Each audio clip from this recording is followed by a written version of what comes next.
મોદી સાહેબના મિત્રો આટલા લુચ્ચા અને કરું ભગત કેમ છે?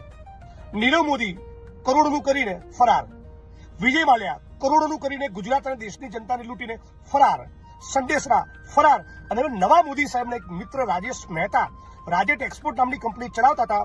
સેબીએ ઇન્વેસ્ટિગેશનમાં શોધી કાઢ્યું કે આ ભાઈની ખાસ કોઈ આવક જાવક મોટા કારોબાર નહોતા, છતાં એમની ખાતાવહીમાં કેટલા રૂપિયાનો હિસાબ બતાવતા? 15 લાખ કરોડનો. એટલું મસ્ત મોટું કૌભાંડ છે કે તમે એની કલ્પના ના કરી શકો. 1500 કરોડનું કૌભાંડ પણ કોને કહેવાય? પણ 1500 કરોડ નહીં, 15,000 કરોડ નહીં, 1.5 લાખ કરોડ નહીં, 15 લાખ કરોડનું કૌભાંડ. કોનું?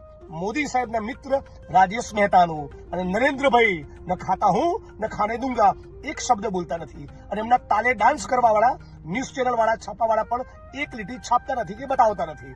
અને આના કારણે તમારા મારા જેવા ગુજરાત અને દેશના નાગરિકોના LICમાં રોકેલા વધારે નહીં તો 1600 કરોડ રૂપિયા ડૂબી ગયા.